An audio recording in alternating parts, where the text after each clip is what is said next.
जय माता दी। आप सभी का मेरे YouTube चैनल पर हार्दिक स्वागत है। आप सभी को दुर्गा महाअष्टमी की हार्दिक शुभकामनाएं। माँ भगवती आप और आपके परिवार की सदा रक्षा करें। नवरात्रि का ये पावन पर्व अब समाप्ति की ओर है और ऐसे में अष्टमी तिथि के दिन माँ दुर्गा के महागौरी स्वरूप की पूजा की जाती है। आज की इस वीडियो में मैं आपको बताने वाली हूँ माँ महागौरी की पूजा विधि के बारे में। माँ का प्रिय रंग कौन सा है, प्रिय भोग क्या है, माँ के पूजन के विशेष मंत्र कौन कौन से हैं और किस आसान विधि से आज के दिन आप माँ महागौरी की पूजा कर सकते हैं। शारदीय नवरात्रि 2021 में अष्टमी तिथि है 13 अक्टूबर बुधवार के दिन और अष्टमी तिथि प्रारंभ हो रही है 12 अक्टूबर मंगलवार की रात 9:48 से, जिसकी समाप्ति होगी 13 अक्टूबर बुधवार की रात 8:07 पर। 13 अक्टूबर बुधवार को सूर्योदय का समय रहेगा सुबह 6:26 पर और सूर्यास्त का समय रहेगा शाम 5:59 पर। अष्टमी तिथि के दिन ही राहुकाल का समय भी लगने वाला है, जिसका समय रहेगा दोपहर 12:30 से लेकर दोपहर 2:12 तक। कहा जाता है कि अगर राहुकाल का समय लगा हो तब उस समय कोई भी शुभ कार्य या पूजा पाठ जैसे कार्य करने से बचना चाहिए। जहां तक संभव हो आप राहुकाल के समय से पहले या फिर उसके बीत जाने के बाद ही अपना कोई शुभ कार्य करें। खासकर पूजा पाठ जैसे कार्य या दान करने जैसे कार्य या कन्या पूजन जैसे कार्य आपको राहुकाल का समय लगने से पहले पहले ही कर लेना चाहिए। अष्टमी तिथि के दिन माँ महागौरी की पूजा कैसे करें, सबसे पहले जान लेते हैं माँ महागौरी के स्वरूप के बारे में। माँ महागौरी माँ भगवती का 8वां स्वरूप मानी जाती है और नवरात्रि की अष्टमी तिथि के दिन पूरे विधि विधान से माँ महागौरी की पूजा की जाती है। बहुत से भक्त अष्टमी तिथि के दिन ही व्रत रखकर कन्याओं का पूजन भी करते हैं, अपने घर पर हवन आदि भी कराते हैं। माँ महागौरी की पूजा करने से सभी पाप सभी दुख नष्ट हो जाते हैं, संतान सुख प्राप्त होता है। जीवन में जितने भी कष्ट हैं, जितनी भी परेशानियां हैं, वो सभी माँ महागौरी की कृपा से दूर हो जाती हैं। माँ महागौरी की 4 भुजाएं हैं और ये बैल की सवारी करती हैं, इसलिए इन्हें वृषारूढ़ा भी कहा जाता है। माँ की दाहिनी भुजा अभय मुद्रा में, नीचे वाली दाहिनी भुजा में त्रिशूल है, ऊपर वाली बाईं भुजा में डमरू और नीचे की बाईं भुजा वर मुद्रा में होती है। अष्टमी तिथि के दिन आप सुबह ब्रह्म मुहूर्त में उठकर स्नान करने के बाद हाथ में जल पुष्प या अक्षत लेकर व्रत का संकल्प लीजिए या पूजा का संकल्प लीजिए। अगर आप कन्या पूजन करना चाहते हैं तो उसका भी संकल्प आपको सुबह के समय लेना चाहिए। माँ का प्रिय रंग होता है गुलाबी, तो आज के दिन ज्यादा से ज्यादा गुलाबी रंग का प्रयोग पूजा में करें। आप गुलाबी रंग के वस्त्र पहनकर पूजा कर सकते हैं, गुलाबी रंग के फूल माँ को अर्पित कर सकते हैं। इसके साथ ही एक आसन पर बैठकर सबसे पहले अपने मंदिर में गंगा जल छिड़के। मंदिर को पवित्र करने के साथ ही आप सभी नवदुर्गाओं का आह्वान करें, माँ भगवती को प्रणाम करें, माँ महागौरी का ध्यान करें और साथ ही इन विशेष मंत्रों का जाप करें जो अभी मैं आपको बताऊंगी। अगर आपने कलश स्थापना की है या अखंड ज्योत अगर आपने जलाई है तो आप उनकी भी पूजा करें। अपने सभी देवी देवताओं के साथ साथ कुल देवी देवताओं का ध्यान करें और फिर माँ महागौरी को अक्षत कुमकुम का तिलक लगाएं, श्रृंगार करें, लाल चुनरी चढ़ाएं, पान सुपारी इलायची चढ़ाएं और माँ महागौरी को भोग में नारियल और हलवे का भोग बहुत प्रिय होता है। आप चाहे कोई भी मौसमी फल का भोग उन्हें लगा सकते हैं, मिठाई का भोग उन्हें लगा सकते हैं, आपकी श्रद्धा है। इसके बाद धूप दीपक जलाकर आप माँ महागौरी की पूजा इन विशेष मंत्रों के जाप के साथ करें। माँ महागौरी की पूजा का मंत्र है ओम देवी महागौरे नमः। प्रार्थना मंत्र श्वेते वृषे समारूढ़ा श्वेतांबर धरा शुचिः महागौरी शुभम दद्यान महादेव प्रमोददा।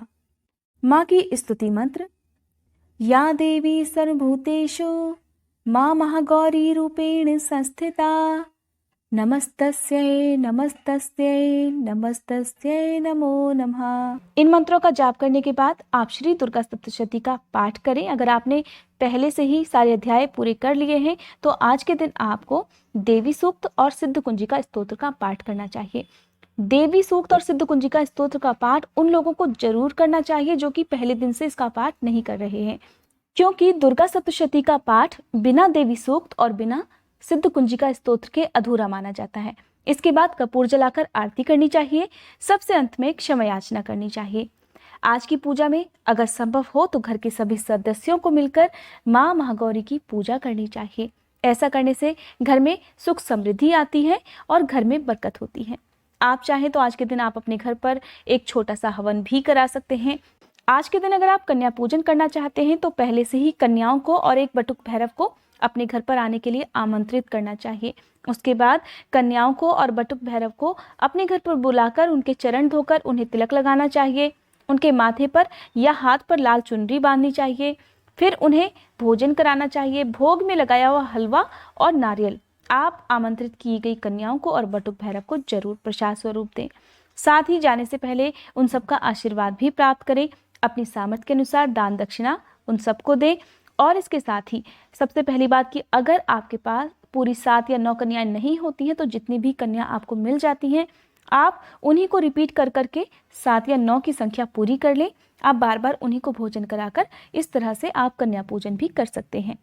ऐसा कहा जाता है कि जिस जगह पर आपने कन्या पूजन किया है उस जगह की सफाई आपको कन्याओं के जाते ही तुरंत कभी नहीं करनी चाहिए।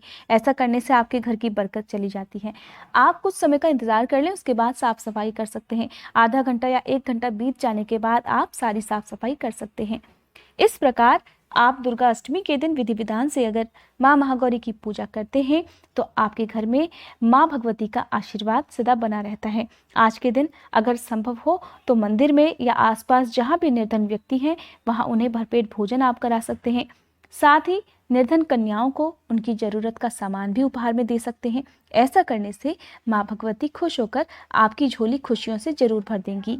नवरात्रि के दिनों में अक्सर एक समस्या हो जाती है कि माताओं या बहनों को पीरियड्स होने लगते हैं। तो ऐसे में कन्या पूजन क्या वे कर सकती हैं या नहीं कर सकती हैं, इसके बारे में मैं आपको बता दूं कि कन्या पूजन आप खुद ना करें। आपके घर का अगर कोई भी फैमिली मेंबर आपकी जगह पर कन्या पूजन करवा सके तो बहुत अच्छी बात है।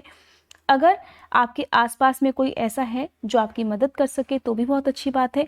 अगर इन दोनों में से कोई भी आपकी मदद ना कर पाए या ऐसी कंडीशन नहीं बन पाती है तब आप क्या करेंगे कि आप अष्टमी या जो भी नवमी का पूजन करते हैं उस दिन आप अपना व्रत तो खोल लेंगे, अन्न भी ग्रहण कर लें, लेकिन आपको कलश विसर्जन या दुर्गा विसर्जन, क्योंकि जब तक आप शुद्ध नहीं हो जाते तब तक आपको दुर्गा विसर्जन नहीं करना चाहिए। ऐसे में आप आने वाली जो पूर्णिमा है जो कि शरद पूर्णिमा होती है आश्विन मास की, आप उस दिन कन्याओं का पूजन करा सकते हैं। उसी दिन आप कलश विसर्जन या दुर्गा विसर्जन भी सुबह के समय सूर्योदय के बाद कर सकते हैं। इसके लिए आप क्या करेंगे कि जब तक कलश विसर्जन नहीं होता है तब तक आप अन्न तो ग्रहण कर सकते हैं, लेकिन लहसुन प्याज का या किसी प्रकार का मांसाहार आपके घर पर ना तो बनना चाहिए और ना ही बाहर से आना चाहिए।